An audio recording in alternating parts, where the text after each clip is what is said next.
Paz, irmãos. Hoje eu quero compartilhar com vocês um texto que está no livro dos Salmos, número 4, verso 5, diz assim: Oferecei sacrifícios de justiça e confiai no Senhor. Nesse texto, irmãos, nós temos dois elementos. Primeiro, os sacrifícios e depois um coração que confia em Deus. Interessante que o texto diz assim: oferecei sacrifícios de justiça e confiai em Deus. Ou seja, são necessárias as duas coisas. Se estivesse escrito assim, oferecei sacrifício de justiça ou confiai em Deus, nós poderíamos entender que pode ser uma coisa ou outra. Mas quando existe o e, significa que são as duas coisas. Oferecei sacrifício de justiça e confiai em Deus. É importante que a gente perceba que aqui existem os sacrifícios. Sacrifícios que o povo judeu oferecia a Deus. Sacrifícios regulamentados pela lei de Moisés e sacrifícios dos quais Deus se agradava. Mas existia algo que poderia tirar o agrado de Deus em relação a esses sacrifícios, que é um coração distante daquilo que está fazendo. Ou seja, enquanto a pessoa oferece sacrifícios, o coração dela não está depositado em Deus. É importante que a gente tenha conhecimento de que sempre que nós formos oferecer a Deus um sacrifício de justiça, é preciso que o nosso coração esteja voltado para Ele.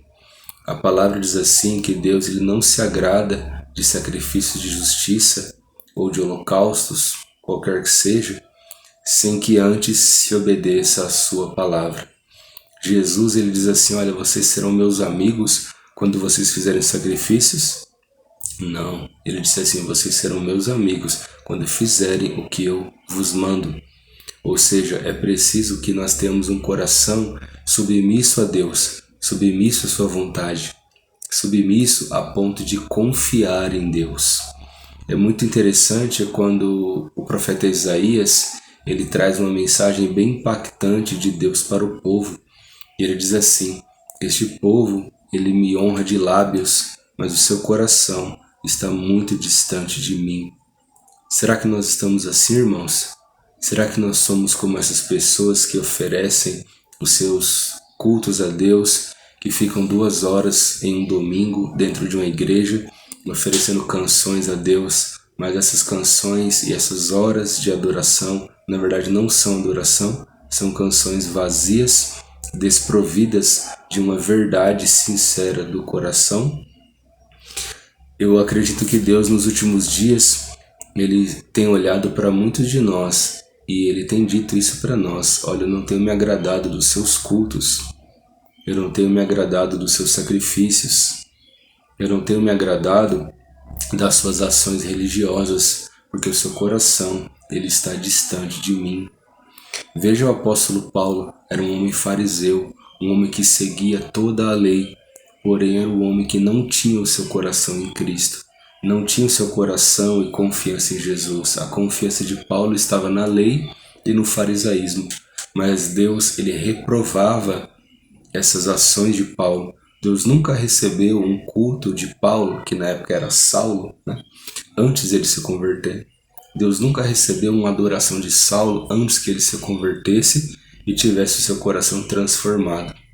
Mas glória a Deus que em Atos 9, quando Saulo ainda estava a caminho de Damasco, veio uma forte luz, mais brilhante que o sol ao meio-dia, tocou em Saulo, uma voz lhe disse: Saulo, Saulo, por que me persegues? Dura é para ti recalcitrar contra os arguilhões.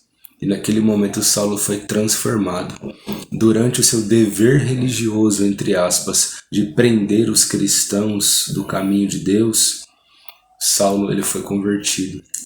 Queridos, isso significa que muitos de nós que oferecemos sacrifícios de justiça, sacrifícios religiosos, muitos de nós que gastamos o nosso tempo apegados aos rituais religiosos, precisamos nos converter. Precisamos ter um coração transformado verdadeiramente. Precisamos ter um coração, como diz Jonathan Edwards, com as afeições transformadas, com os desejos transformados.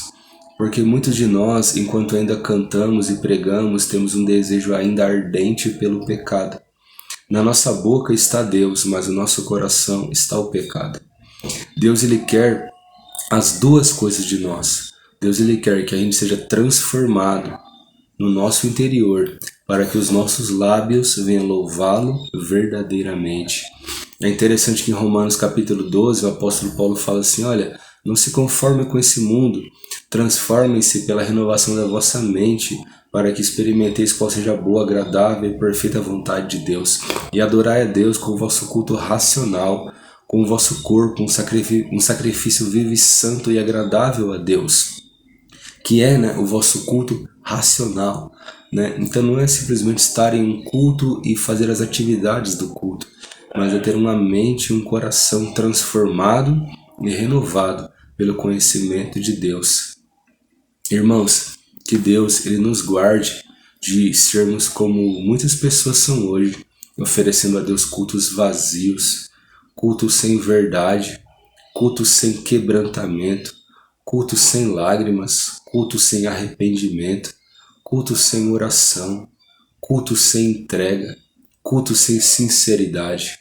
Que Deus transforme os nossos cultos, porque o culto, ao contrário do que alguns pensam, não é para nós, o culto é para Deus.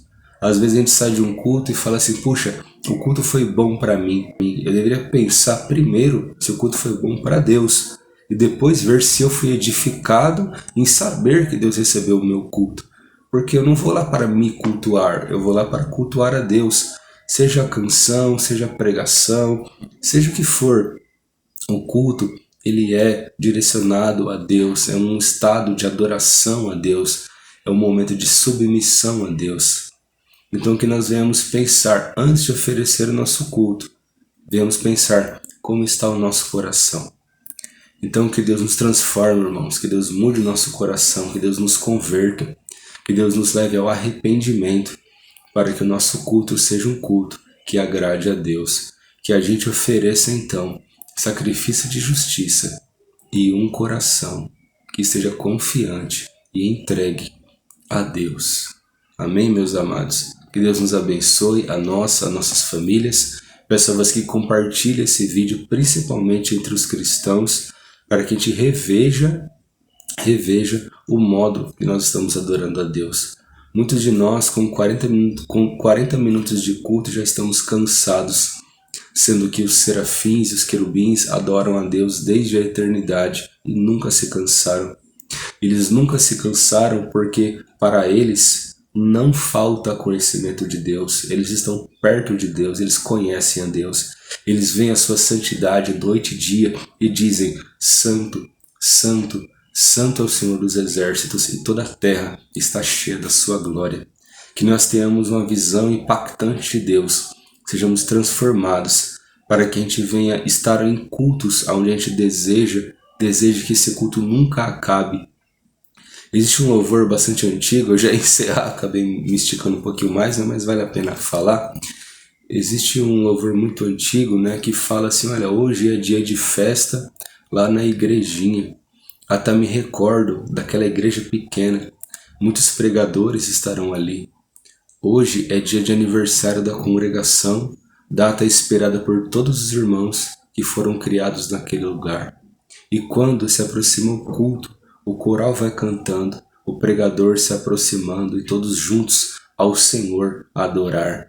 Que a gente venha, irmãos, resgatar a beleza do culto, resgatar o desejo de estar nos cultos, resgatar o desejo de adorar a Deus.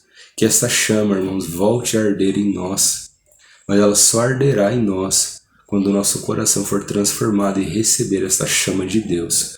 Vamos pedir a Deus, queridos, por um avivamento em nossos cultos, tá bom? Agora sim, Deus nos abençoe grandemente nossas vidas, nossas famílias. Compartilhe esse vídeo aí, tá bom? Siga-nos nas redes sociais e que o Senhor nos abençoe e que nos impacte cada vez mais com as suas verdades, tá bom? Deus te abençoe, um grande abraço.